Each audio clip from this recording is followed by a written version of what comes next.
دانش اتاری بھائی نے ایک ویڈیو بنائی ہے جس میں اس نے جناب انجینئر محمد علی مرزا صاحب کو علمی پھکی دی ہے۔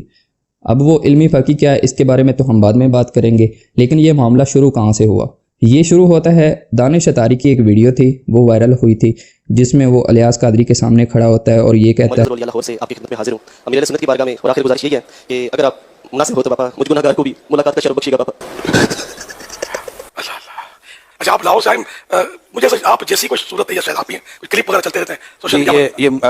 ہمارے وہی ہیں جو آپ سمجھ رہے ہیں، یہ وہی ہیں اللہ دانش بھائی، ان کی زیارت کی تو مجھے خواہش تھی۔ ارے واہ، تو دیوانگی ہے، کئی کلپ سنے میں نے آپ کے دیوانگی میں باپا کرم کر دو، بہت گنہگار ہے باپا، کرم کر دو، بس ملاقات سے بھی نواز کرم کر دو باپا، آپ ہماری جان قربان ہے باپا، ہمیں آپ سے بہت پیار ہے باپا،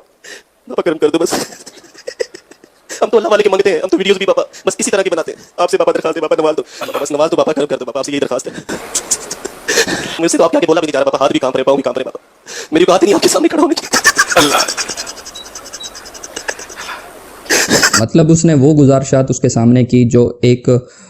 خدا کے سامنے، اللہ کے سامنے کرنی چاہیے، اور وہ انسان کے سامنے ہو رہی ہیں۔ اس کو کہا جا رہا ہے کہ مجھ کو نواز دو، مجھ پہ کرم کر دو، مجھ کو ملاقات کا شرف بخش دو۔ اس پہ انجینئر محمد علی مرزا صاحب نے اس کی کلاس لگائی تھی اور ایک ویڈیو بنائی تھی دانش اتاری کی موت کے نام سے، اور یہ کہا تھا کہ پاپا جانی کی شرک کروانا چھوڑ دو۔ انجینئر محمد علی مرزا صاحب تو بابوں کو کبھی بھی نہیں چھوڑیں گے، وہ تو ان کو ذلیل کرنے کا انہوں نے ٹھیکہ لیا ہوا ہے، وہ تو کریں گے، وہ اس لیے کہ انہوں نے ان کو منی گاڈ کے طور پہ بنایا ہوا ہے۔ جو گزارشات ایک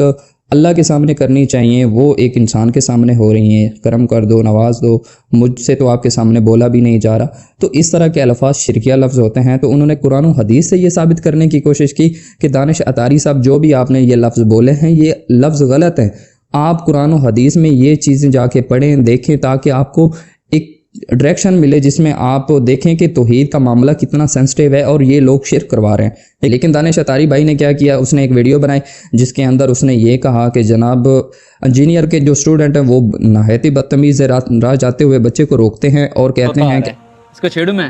بابا کرم کر دو یار، معاذ کیوں تنگ کرے بچے کو، صبر کر بتاتا ہوں تجھے، اوے ادھر آنا بات سن۔ جی معاذ بھائی۔ احمد یہ وہی ہے جس کے بڑے بھائی کی آج کل ویڈیو وائرل ہوئی ہے، وہ اپنے پیر صاحب کے سامنے کھڑا ہو کے گڑ گڑا رہا ہے اور کرم کی بھیک مانگ رہا ہے۔ ہاں وہ ویڈیو میں نے بھی دیکھی ہے، پتہ نہیں ان لوگوں کو سمجھانے والا نہیں ہے کوئی۔ دراصل کوئی عام بندہ نہیں ان کو سمجھا سکتا، کوئی انجینئر ہی سمجھائے گا ان لوگوں کو۔ انجینئر صاحب نے ان کو رنگے ہاتھوں لیا اور کہا آپ کا باپا جانی تو وہ ہے جو میٹرک پاس بھی نہیں ہے اور ان کے عمل میں تضاد ہے، اور وہ یہ بھی کہتے ہیں کہ جناب جب یہ خود بیمار ہوتے ہیں یہ اپنا علاج آغا خان سے جا کے ہسپتال سے کرواتے ہیں۔ انجینئر صاحب نے یہ خود بات کہی کہ میں وہاں پہ موجود تھا جب الیاس قادری صاحب کسی چیز کی وہ گٹک وغیرہ جس کی وہ پھلی وغیرہ نکال کے پھینکتے ہیں اور لوگ جو ہیں وہ کتوں کی طرح پڑ جاتے ہیں۔ آپ ان کی یہ ویڈیو دیکھ لیں۔ کراچی میں اس وقت نیا نیا وہ ڈی ٹریک ہونا شروع ہوئے تھے، یہ منظر تو میں نے اپنی آنکھوں سے دیکھا کہ وہ ان کی جو مرکزی مسجد ہے کراچی کے اندر، مدرسۃ المدینہ اور پلس 7 مسجد، اس میں سینکڑوں لوگوں کی موجودگی میں وہ غالباً لکاٹ یا قربانی کھا رہے تھے، تو اس کی گٹلی نکلتی تھی تو وہ یوں کر کے نا عوام میں پھینکتے تھے، اور عوام اس کو اس طرح کیچ کرنے کے لیے تبرک کے طور پر آگے آتی تھی جیسے کتے کسی ہڈی کے اوپر پڑتے ہیں اور آپس میں چھینا جھپٹی والا معاملہ کرتے ہیں۔ ان کے بال تبرکن تقسیم کرنے کی ویڈیوز تو آپ لوگ دیکھ چکے ہیں، ہمارے جو مفتی حنیف قریشی صاحب ہیں حفظہ اللہ تعالیٰ، جو خود ان کے فرقے سے تعلق رکھتے ہیں،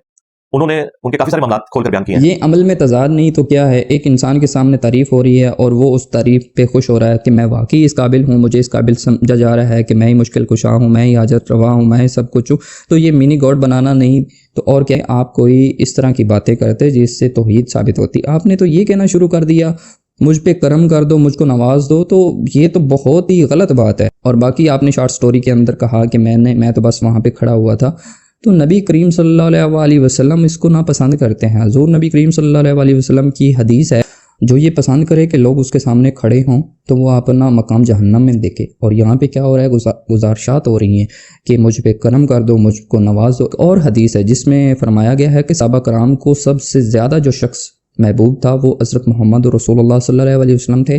اور جب وہ آتے تھے ان کے قیام کے لیے کھڑے نہیں ہوتے تھے۔ اس کی وجہ کیا تھی؟ اس کی وجہ یہ تھی کہ وہ اس چیز کو ناپسند کرتے تھے، وہ کہتے تھے کہ نہیں، نبی کریم صلی اللہ علیہ وسلم جس چیز کو ناپسند کریں ہم وہ کیوں کر سکتے ہیں۔ اور جب بھی آپ سے کہا جاتا ہے کہ آپ شرک نہ کریں، آپ کسی کے سامنے ہاتھ نہ پھیلائیں، تو آپ یہ کہنا شروع کر دیتے ہیں وہ حضرت عیسیٰ علیہ السلام نے بھی اپنے حواریوں سے مدد مانگی تھی اور کہا تھا کہ کون ہے جو اللہ کے واسطے ہماری مدد کرے گا، تو انہوں نے بھی تو مدد مانگی تھی، ہم کیوں نہ مانگیں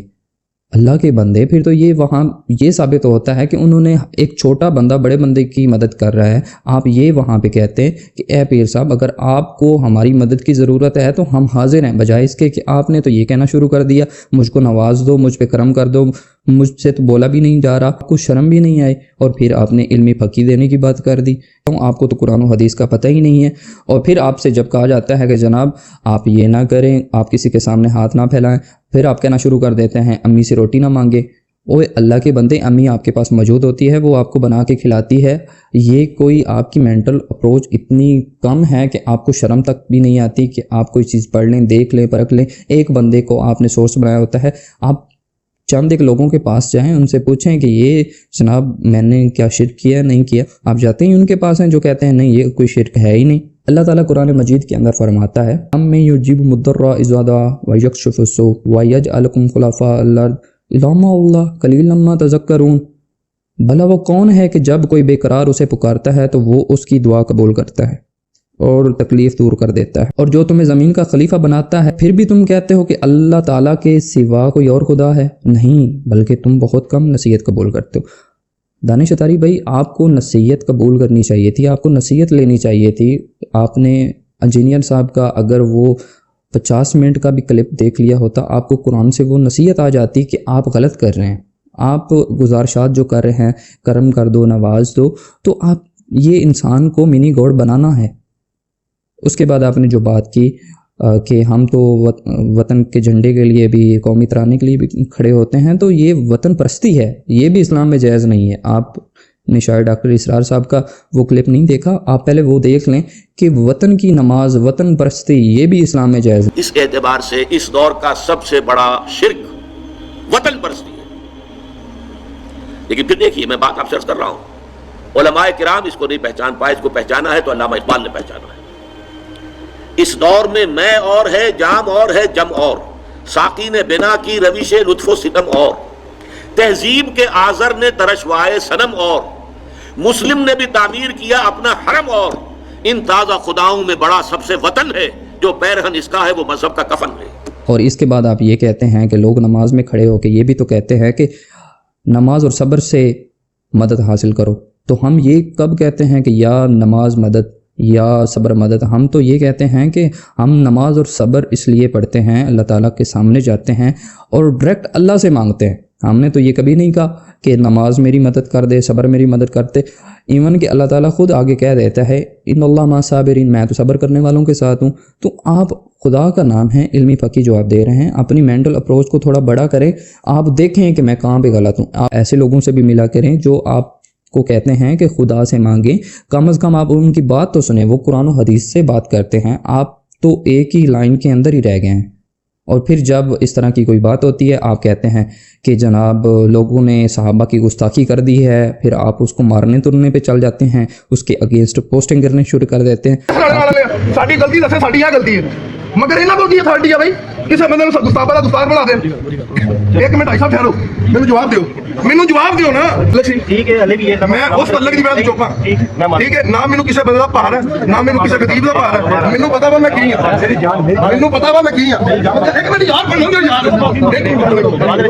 ਯਾਰ, ਮੇਰੇ ਖਿਲਾਫ ਨੈਕਸਟ ਟਾਈਮ ਅਗਰ ਤੁਹਾਡੇ ਕਿਸੇ ਪੀਰ ਭਰਾ ਨੇ ਜਾਂ ਕਿਸੇ ਬੰਦੇ ਨੇ ਮੇਰੇ ਖਿਲਾਫ ਕੋਈ ਪੋਸਟ ਲਾਈ, ਉਹਦੇ ਜਵਾਬਦਾਰ ਤੁਸੀਂ ਖੁਦ ਹੋਵੋਗੇ। ਇਹ ਤੁਹਾਨੂੰ ਮੈਂ ਦੱਸ ਦਿਆਂ, ਅਗਰ ਮੈਨੂੰ ਗੁਸਤਾਖ ਕਹੋ, ਮੈਨੂੰ ਗੁਸਤਾਖ ਕਹੋ ਤੇ ਮੇਰੇ ਕੋਲ ਤੁਸੀਂ ਆਣਾ, ਮੈਂ ਤੁਹਾਨੂੰ ਆਪਣਾ ਮੋਟਿਵ ਦੱਸਾਂਗਾ, ਠੀਕ ہے؟ ਲਿਹਾਜ਼ਾ نیکسٹ ٹائم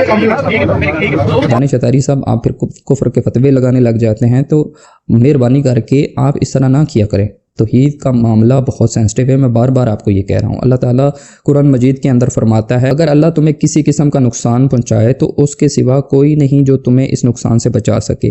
اور اگر وہ تمہیں کسی بلائی سے بہرم مند کرے تو وہ ہر چیز پر قادر ہے۔ تعالیٰ اگر چاہتا ہے کسی کے ساتھ بلائی کا معاملہ نہ ہو تو آپ کے بابوں میں سے کون ہے جو یہ چاہے گا کہ ہم تو بلائی کر کے دکھائیں گے؟ کوئی بھی نہیں ہے۔ اللہ تعالیٰ کی ذات جو ہے وہ عظیم ذات ہے، سب سے بڑی ذات ہے۔ آپ کو یہ گزارشات اللہ تعالیٰ کے سامنے پیش کرنی چاہیے تھی جو آپ نے باپا جانے کے سامنے پیش کی۔ اللہ تعالیٰ قرآن مجید کے اندر فرماتا ہے قُلْ أَرَأَيْتُمْ إِنْ أَصْبَحَ مَاؤُكُمْ غَوْرًا فَمَن يَأْتِكُم بِمَاءٍ مَّعِينٍ، کہ کہہ دو کہ ذرا یہ بتلاؤ کہ اگر کسی صبح تمہارا پانی نیچے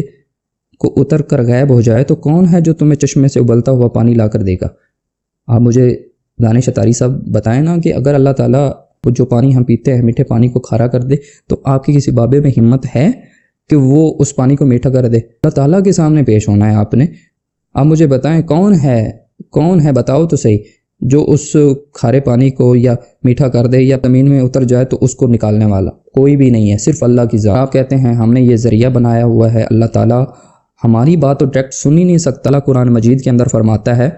وَاسِرُ قَوْلَكُمْ وَجْهَرُوا بِهِ إِنَّهُ عَلِيمٌ بِذَاتِ الصُّدُورِ، اور تم اپنی بات چھپا کر کرو یا زور سے کرو، سب اس کے علم میں ہے کیونکہ وہ دلوں تک کی باتوں کا پورا علم رکھنے والا ہے. اللہ تعالیٰ کی ذات تو دلوں کے بھید جاننے والی ہے. ایک طرف تو آپ یہ کہتے ہیں کہ اللہ تعالیٰ سب کچھ جانتا ہے، اس میں ایک پتہ بھی نہیں ہلتا، اس کو علم ہوتا ہے. دوسری طرف یہ کہتے ہیں کہ ہمیں چھت پہ چڑھنا ہو تو سیڑھی کی ضرورت ہوتی ہے، اس لیے اللہ تعالیٰ سے کوئی بات کرنی ہو، ملاقات کرنی ہو تو اس کی جو سیڑھی ہے وہ پیر فقیر ہیں. آپ جو کہہ رہے تھے قوموا علی سیدکم، اس کا مطلب یہ ہے کہ جناب